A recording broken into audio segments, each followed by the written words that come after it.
I'm Bob Kraus, and I'm president of the Veterans National Recovery Center, and I'm talking to you from the banks of the Mississippi River.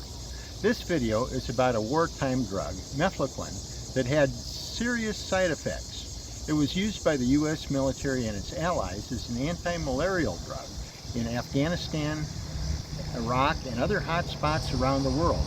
And sadly, it was discovered to create long-term PTSD mimicking side effects for as many as 10 to 25% of the more than 1 million service members that used it. And since our allies took the same drug, they have the same problem. Canada was particularly hard hit, and exposures began in 1992 and ran until 2013, when the U.S. Army finally announced that the drug would no longer be used in combat theaters. The main brand name of the drug is Lariam, and its generic name is Mefloquine.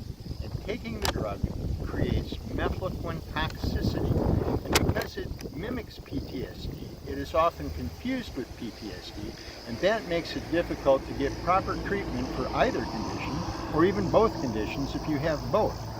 Here are two Canadians, and they're talking about Mefloquine toxicity and their campaign to build awareness for their veterans and their problem.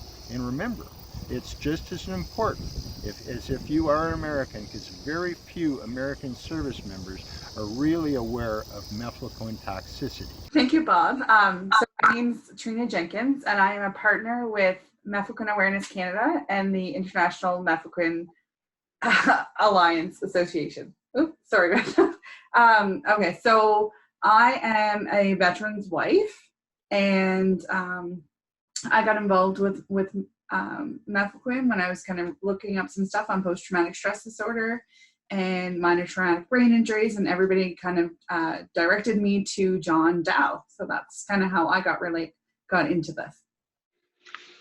Okay, and the next person is John Dow, who is probably one of the leading advocates on helping vets with Mefloquine toxicity.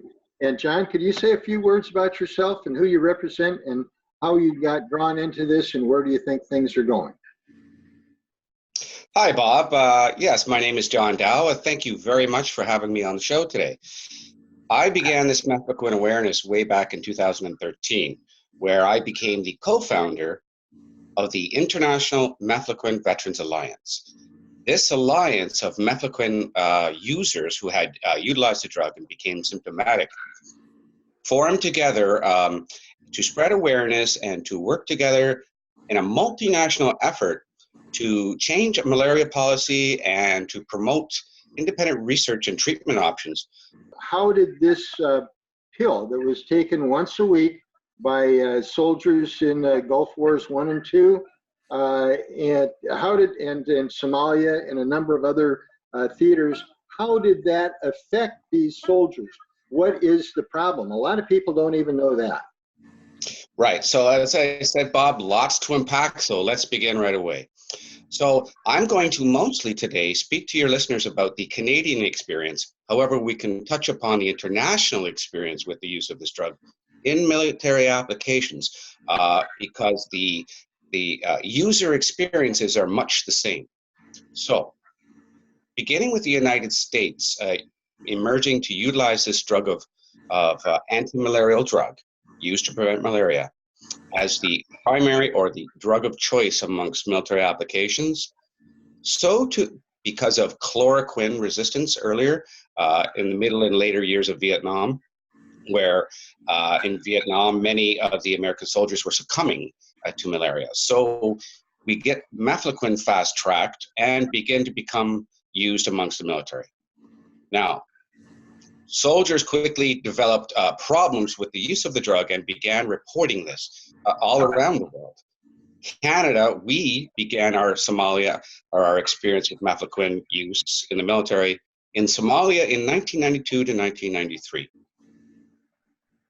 Okay, so now you've got this drug, and maybe Trina could tell us a little bit about the symptoms, because there's a trick question involved here for anyone that has PTSD.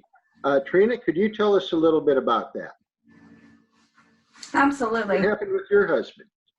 Okay, so what was happening was my husband took the drug in Afghanistan. So you take the drug a couple weeks before you go, like once a week, and then you take it weekly all throughout your tour, and then at the end of it. What was happening though was my husband took the drug, and then he started to get what I now know is referred to as somatic symptoms. So he was having really weird dreams. He was having a really hard time sleeping. He was extremely anxious, so more anxious than you would expect for someone being in a war zone. So very anxious, depressed, a complete change in personality. So now, one of the things that you pointed at in our earlier conversation, Trina, was that when your husband was diagnosed, he evidently was not diagnosed with quinism or Mefloquine toxicity, which many people know it as, but was diagnosed with PTSD, and the treatment was group therapy. Is that correct? Absolutely. What happened? Yeah, so my husband has undergone numerous types of therapy. So he's done individual therapies of all different types. He's also done group therapy. So everything that he has been doing has been talk focused.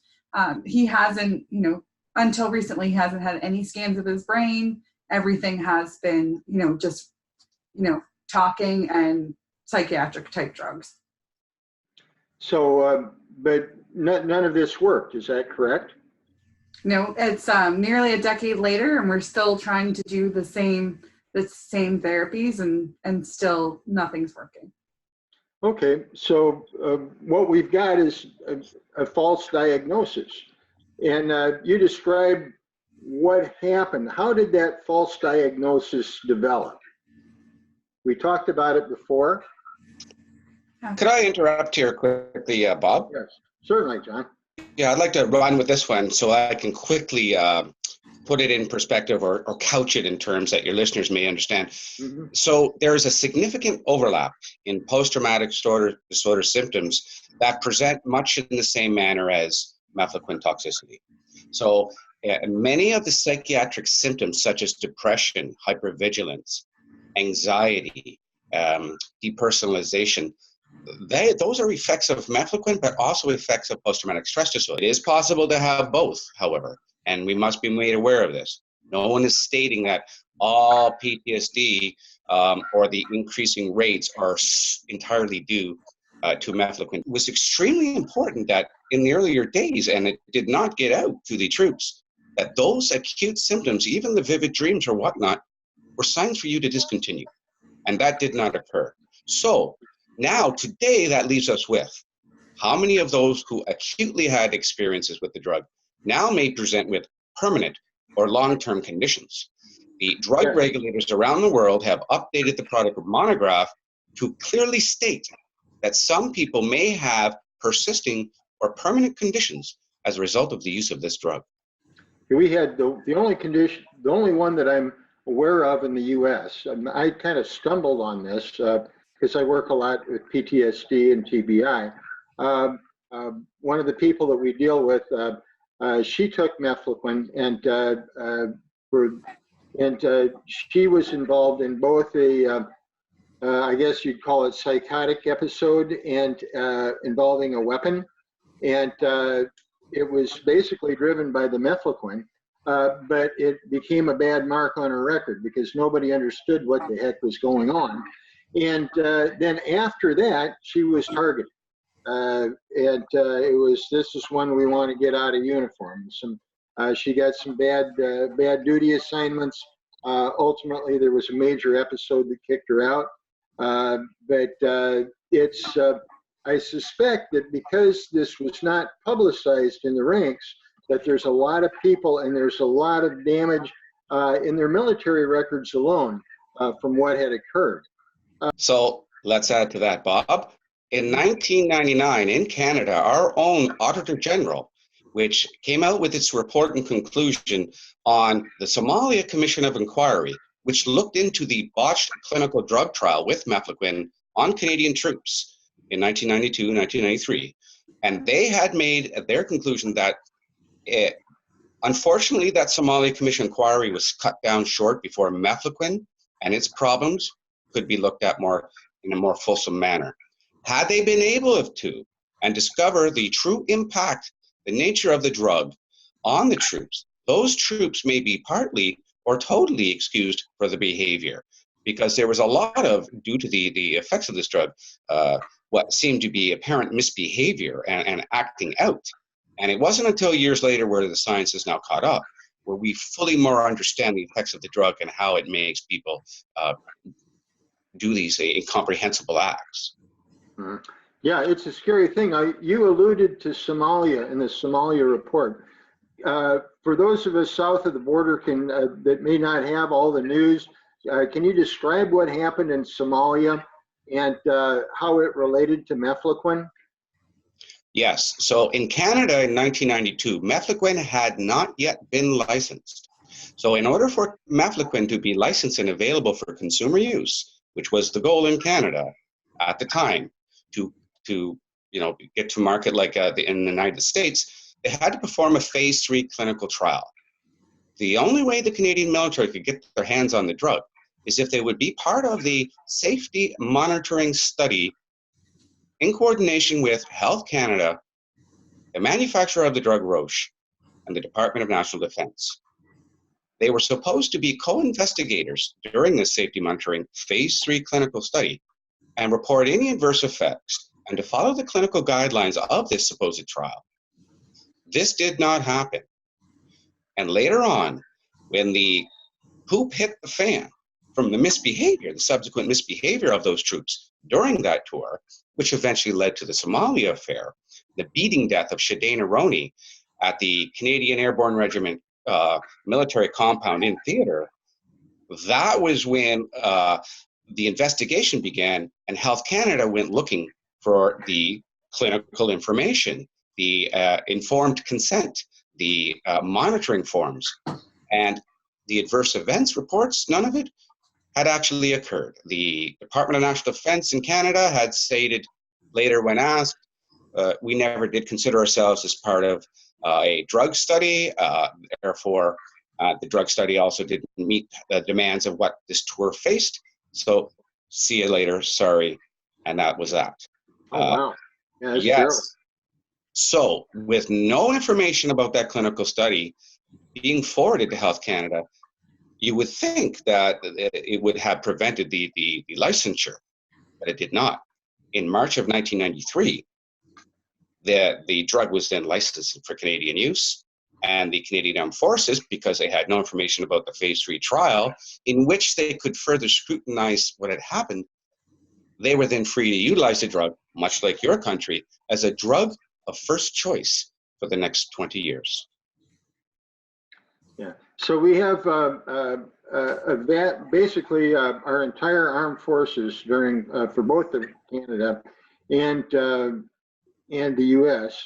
during the period of the Iraq and Afghanistan wars and before into Somalia were exposed to Mefloquine in a sustained fashion through their tour of duty. So the Canadian veterans right now are that have been affected by Mefloquine have filed a lawsuit to gain recognition and also to gain, I suppose, medical benefits and maybe damages of some sort. Is that correct? Yes, we understand today, after years and years of advocacy with successive governments, that our only recourse of action today is through the courts, the legal courts. And through the process of discovery, we then will be able to finally get the information or more of the information that we need to investigate the role of the use of Mefloquine during that drug trial where it all started in 1992. Someone who has an acquired brain injury for Mefloquine toxicity, therefore with a brain that's compromised, will not handle or accept the SSRIs and other medications that are currently being prescribed today. Do you have information, and I don't know if you do or not, for what the Veterans Administration south of the border is doing with this? I understand it's a little bit farther ahead that Mefloquine is accepted on its face as a cause for action, as with PTSD or military sexual assault or something like this, for treatment. Do you know much about the program here? Yes, and again, this is where the name of Dr. Remington Nevin from the Quinism Foundation, based in Vermont, has the most up-to-date information on awards given out to those veterans in the United States through their veterans group. Yes, it has happened. There has even been a 100% disability award for the use of mefloquine, the effect of the drug on the individual. But it's been little fanfare, and it's basically from state to state to state, you will see different Veterans Affairs centers either being aware of mefloquine toxicity or not at all. So we're waiting for the word to get more out in the States. Now, I'm going to switch back to Trina, because I know that we have coming up an important event to build awareness in Canada, and maybe it'll be something that we can use to leverage here in the United States also. Trina, can you tell us about what is coming up, what activism things are happening to try to build the case with legislators and the public on mefloquine toxicity, or quinism as you call it? Absolutely. So right now we're actually in the midst of planning the 3rd annual Veterans Mefloquine Rally. So this is going to happen in Ottawa at Parliament Hill. It's happening on September 19th. So what we're going to do, there's going to be a lot of advocates there. We're going to have speeches about mefloquine, about quinism, trying to bring awareness to the general public, maybe trying to get some media attention. We want to make sure that we educate people, on mefloquine. We're going to, we want to bring awareness to the Somalia, like reopening the Somalia affair. Not the Somalia affair, but reopening the Somalia inquiry. We also want to get acknowledgement from the government that this has happened. So what we're hoping is that with the mass tort lawsuit that's happening, that we can bring awareness and bring more people to Ottawa to realize that mefloquine is a problem, quinism is an issue, and that we need awareness for what's been going on.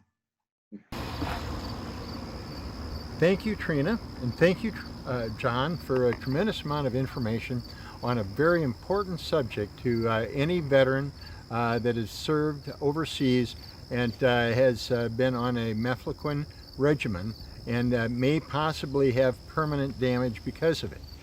We'd like to remind our viewers that on September 19th and 20th on Parliament Hill in Ottawa, there'll be the 3rd annual Mefloquine Awareness Day. We hope you can make it. If you can't make it, please publicize it and wish those that are attending very well. This is Bob Kraus, President of the National Recovery Center, wishing you a great day. Thank you for listening.